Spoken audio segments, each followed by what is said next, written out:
Baby baby I am pregnant. क्या सच में? सीधा रिपोर्ट्स। वाओ, इतनी बड़ी खुशी, आज तो खुलकर पार्टी करेंगे।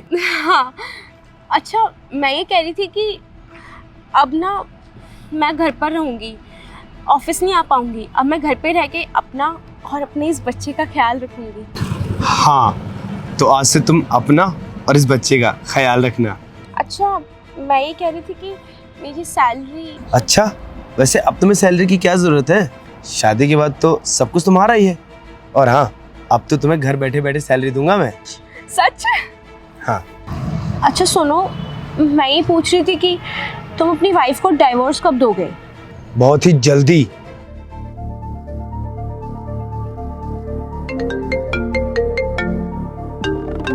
इसका फोन भी अभी ही आना था। हेलो, कहाँ पर हो? ऑफिस में हूँ, और कहाँ रहूँगा? बोलो क्या काम है? कुछ नहीं, वो मुझे हॉस्पिटल जाना था। अरे मैं तुम्हें थोड़े नहीं लेके जाऊँगा हॉस्पिटल, ड्राइवर है ना, उसको लेकर जाओ साथ में। चले? चलो।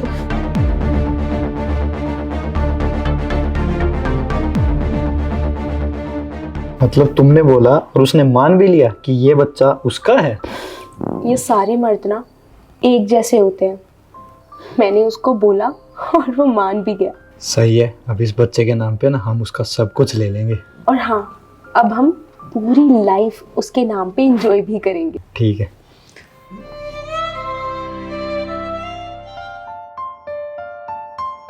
क्या हुआ? यहाँ क्यों बैठी हो? और ये बैग, कहीं जा रही हो क्या? कहीं तो जाऊंगी। क्या मतलब है? मैं ये घर हमेशा के लिए छोड़कर जा रही हूँ। नहीं रहना मुझे तुम्हारे साथ। डिवोर्स चाहिए मुझे। डाइवोर्स? ऐसी क्या बात हो गई? कुछ हुआ है क्या? जो हुआ मुझे उसके बारे में बात नहीं करनी। मुझे बस तुमसे डिवोर्स चाहिए। कोई और मिल गया? कोई और मिला हो या ना मिला हो, पर मैं अपने बच्चे पर एक धोखेबाज इंसान का साया नहीं पड़ने दूंगी। क्या कहना चाहती हो? साफ साफ बोलो।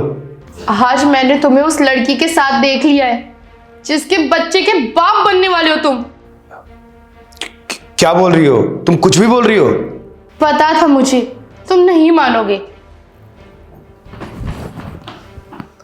इसलिए मैंने तुम्हारी उस लड़की के साथ ना फोटो क्लिक कर ली थी।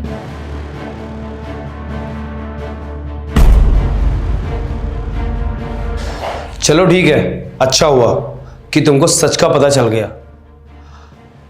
मुझे भी तुमसे इस बारे में बात करनी थी। वैसे मुझे भी डिवोर्स चाहिए तुमसे। बात हो गई है, अब जो भी बात होगी ना वो सीधा कोर्ट में होगी।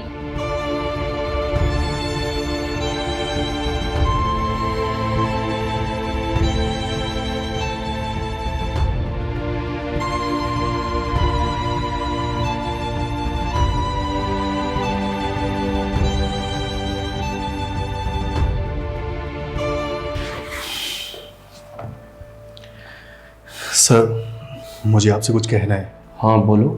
सर, मैंने कल अमन को और सारा को होटल से निकलते हुए देखा। सारा और अमन दोनों? Yes sir. सर, इस बात की चर्चा पूरी ऑफिस में है कि सारा और अमन के बीच में कुछ चल रहा है। सर, कुछ लोग तो ये भी कहते हैं कि अमन और सारा ने शादी कर ली है और सारा अमन के बच्चे की माँ बनने वाली है। ठीक है सम्राट जी, जैसे जैसे मैं आपसे बताता हूँ आप वैसे वैसे करिए प्लीज़। अपने बच्चे का नाम तो मैं ही रखूंगा। नहीं नहीं, बच्चे का नाम तो उसकी मम्मी रखती है। अरे माँ नहीं, बाप रखता है। फिर तो नाम मुझे रखना चाहिए, क्योंकि बच्चे का बाप तो मैं हूं ना। अखी तुम, सर, तुमने बताया नहीं कि तुम। अगर बता देता तो ये जो तुम्हारा हस्बैंड है ये तुम्हारा कजन नहीं बन जाता? तुम्हें शर्म नहीं आ रही है? अपने हस्बैंड को तुम कजन बता रही हो और उसका बच्चा तुम मेरा बच्चा बता रही हो। वाह सारा वाह। नहीं अखी, ये तुम्हारा ही बच्चा है। मेरा बच्चा है वो? ये लो, ये रहे तुम्हारे कोर्ट मैरिज के पेपर। मुझे कुछ नहीं सुनना है। मैं तुम्हें अच्छी सैलरी दे रहा हूं, रहने को घर दे रहा हूं, और तुम मेरे साथ ही धोखा कर रही हो। तुम दोनों अभी के अभी मेरे घर से निकलो, वरना पुलिस को बुला के अभी के अभी तुम दोनों पे केस ठुकवा दूंगा।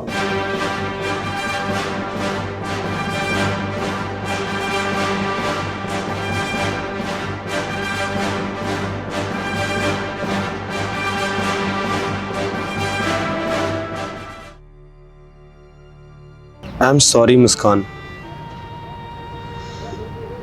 जो मैंने तुम्हारे साथ किया वही मेरे साथ हुआ। हो सके तो प्लीज मुझे माफ कर दो।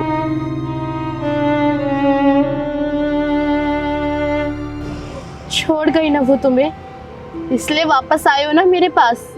मुस्कान, सारी बातों को भूल जाओ और चलो मेरे साथ घर। और आज के बाद मैं पूरी जिंदगी कभी ऐसी गलती नहीं करूंगा। प्लीज मुस्कान, मान जाओ मेरी बात। अक्की, मैं कोई खिलौना नहीं हूँ जिसे जब मन किया घर से बाहर फेंक दिया और जब मन किया आके उठा लिया। इंसान हूँ मैं, मेरे अंदर भी फीलिंग्स है और हर्ट नहीं हो सकती मैं ना तुम्हें एक बार माफ कर देती अगर तुमसे ये गलती अनजाने में होती, पर तुमने तो ये सब कुछ जानबूझ के किया था। अक्की, तुम्हारे बहुत जिद करने के बाद मैं यहाँ तुमसे मिलने आ गई, पर अब से कभी भी मुझे अपनी शक्ल मत दिखाना और हाँ, मेरे बच्चे से दूर रहना। Remember that. मुस्कान, हमारा बच्चा है वो। उस बच्चे को तुम क्या नाम दोगी? चलो ठीक है, मुझसे बहुत बड़ी गलती हुई है, पर इसकी सजा तो हमारा बच्चा भुगतेगा ना। माफ तो सब लोग एक बार कर देते हैं। प्लीज मुस्कान, एक बार ये आखिरी गलती और पहली गलती समझकर माफ कर दो मुझे। ठीक है,